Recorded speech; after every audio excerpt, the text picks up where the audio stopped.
Bueno, buenos días. El día de hoy daremos solución al problema de el capacitor prismático a través del método de separación de variables. El problema nos indica que tenemos 4 láminas, las cuales componen un capacitor que en su sección transversal es de forma rectangular y se extiende en longitud hasta el infinito. En el interior de este tenemos un material de permitividad epsilon. Las dimensiones de los lados del rectángulo son A y B, y que entre las placas, 3 de estas placas están conectadas entre sí: la placa 1, la placa 2, la placa 3, por lo que quiere decir que están equipotencializadas y están a su vez aisladas de una cuarta placa, con la cual las primeras tienen una diferencia potencial de B sub 0. Lo que nos preguntan en el problema es encontrar la capacitancia por unidad de longitud.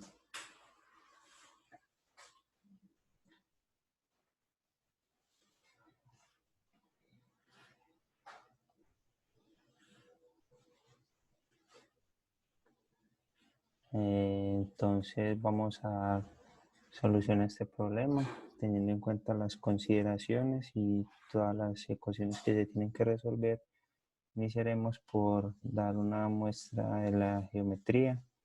Entonces, como se menciona en el problema, tenemos un capacitor de forma rectangular, cual uno de sus lados se extiende infinitamente.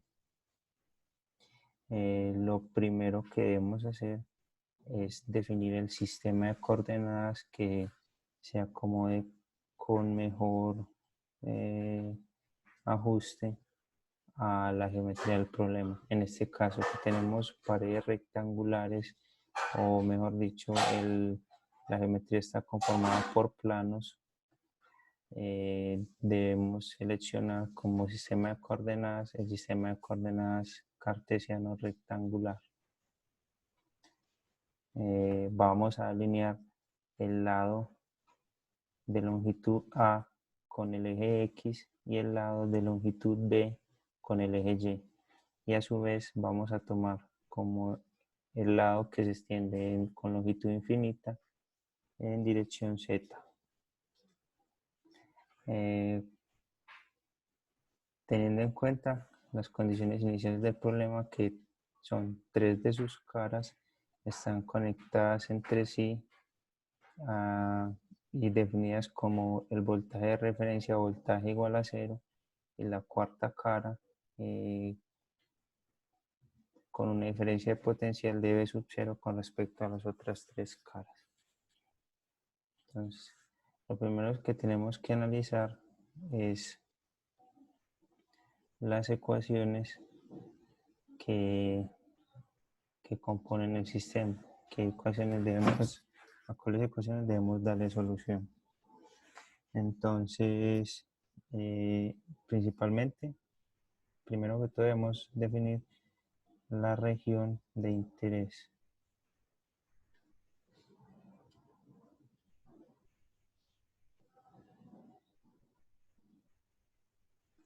La región de interés. Como nos interesa hallar es la capacitancia producida la capacitancia dentro del capacitor, considerando que no hay dispersión de energía hacia el exterior del capacitor. Entonces nuestra región de interés va a ser todos esos puntos que se encuentran confinados por la geometría. Es decir, para la variable X tenemos todos los puntos entre 0 y A. Para la variable Y tenemos todos los puntos entre 0 y B. Y para la variable Z tenemos todos los puntos, desde menos infinito hasta infinito positivo. Ahora, evaluamos cuál va a ser la capacitancia por unidad de longitud. Entonces tenemos capacitancia.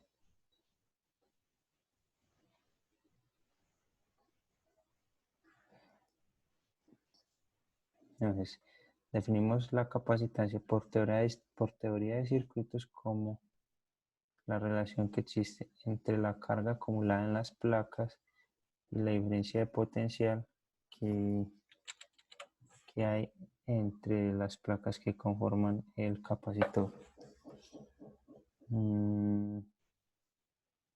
Ahora,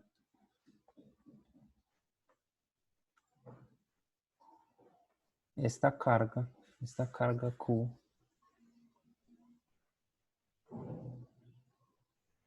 va a estar definida por teoría electromagnética y basándonos en la primera ecuación de Maxwell como el vector de desplazamiento eléctrico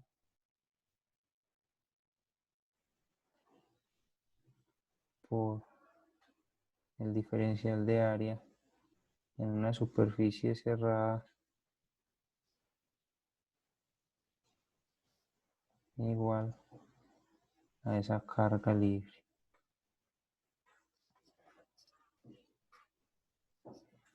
Aquí debemos considerar que esa carga libre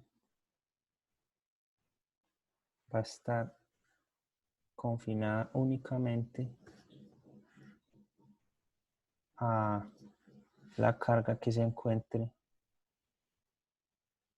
sobre la placa. Es decir, vamos a considerar que en el interior del capacitor, que está conformado por un dieléctrico, aunque puede existir carga, esa carga no va a estar libre.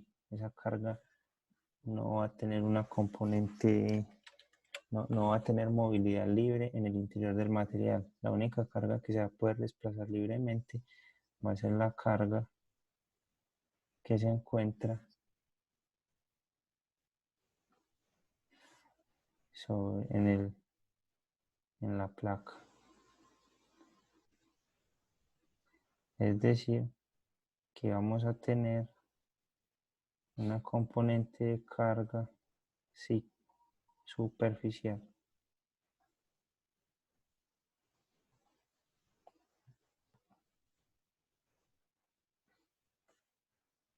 Entonces, si tomamos en esta placa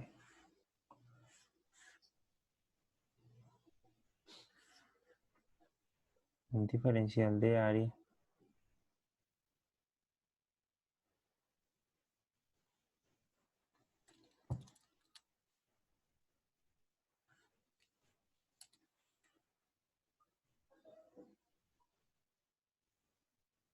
vamos a este diferencial de área, el cual está definido por un vector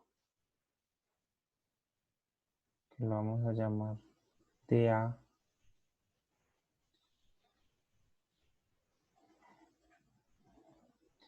y sus diferenciales de longitud van a ser dz y dx. Nosotros podemos definir esta ecuación de la siguiente manera. Quedaría como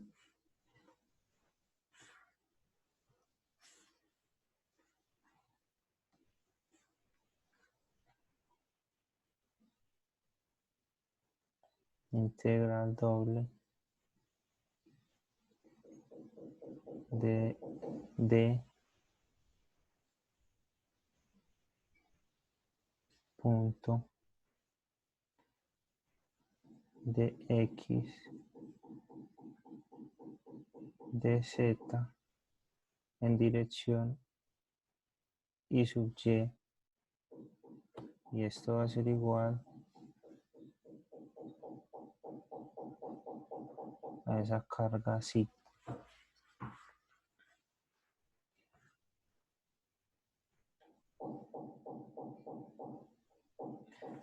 Luego, considerando que se trata de un material lineal, homogéneo e isotrópico, nosotros podemos considerar que se cumple la regla de la linealidad, en la cual podemos decir que el vector desplazamiento eléctrico va a estar relacionado con el vector intensidad de campo eléctrico a través de un factor de proporcionalidad conocido como la permitividad eléctrica del material. Y teniendo en cuenta que el vector E en el interior del material tiene la siguiente forma. E va a ser un vector que depende tanto de las variables X, Y y Z, y que sus componentes va a ser una componente en dirección X, que depende de X, Y y Z, en dirección Y sub X, más una componente E sub Y, que tiene dependencia de X, Y y Z, en dirección Y sub Y, más una componente E sub Z, que depende de X, Y y Z, y que va en dirección Y sub Z. Tomando en cuenta estas dos definiciones y aplicando el producto punto entre el vector E y el vector dA, vamos a tener que la única componente que contribuye a la carga es la componente Y, la componente en dirección Y del campo, por lo que la ecuación nos quedaría integral doble de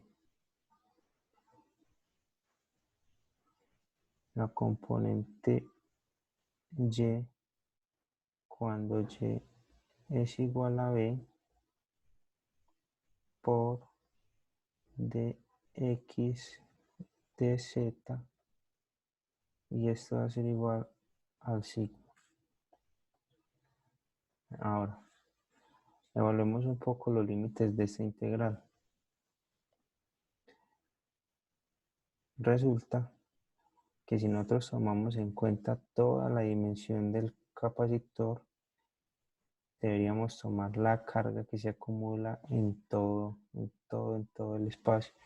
Eso nos indicaría que en esa longitud que es infinita se acumularía infinita carga, por lo tanto la capacitancia a su vez sería infinita. Para simplificar un poco el cálculo, nosotros vamos a determinar únicamente la contribución que tiene una línea diferencial de carga, la cual vamos a nombrar de Q de Z.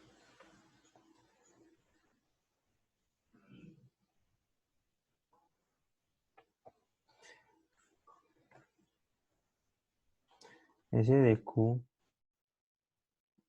de Z va a ser igual a tomar la derivada en dirección Z de la densidad superficial de carga, y a esa la vamos a llamar densidad lineal de carga lambda. A su vez, aplicando esa derivada, esa diferencial en ambos lados de la integral, entonces decimos derivada con respecto a z de la integral es igual a la derivada de sigma con respecto a z, lo que a su vez transforma la ecuación en integral de E sub y diferencial de x, y eso es igual, perdón, acá me faltó el epsilon por la integral del E sub y diferencial de x, eso va a ser igual a lambda. ¿Sí?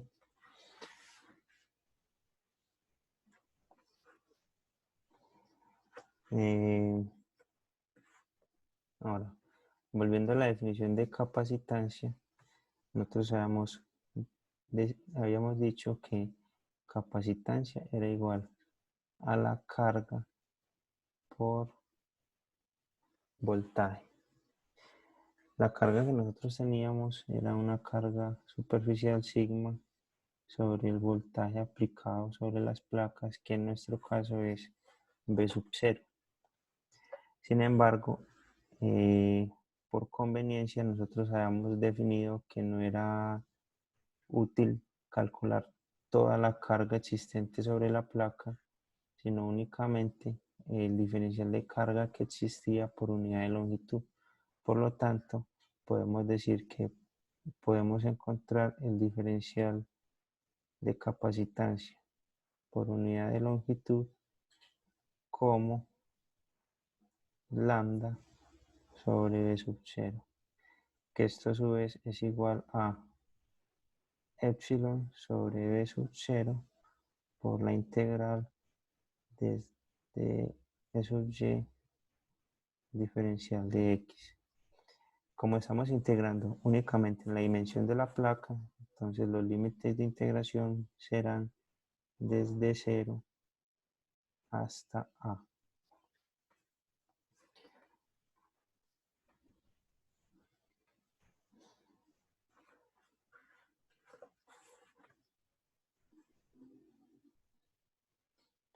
Con esto definimos que encontrar la capacitancia por unidad de longitud de nuestro capacitor se resume en encontrar la componente Y del campo eléctrico.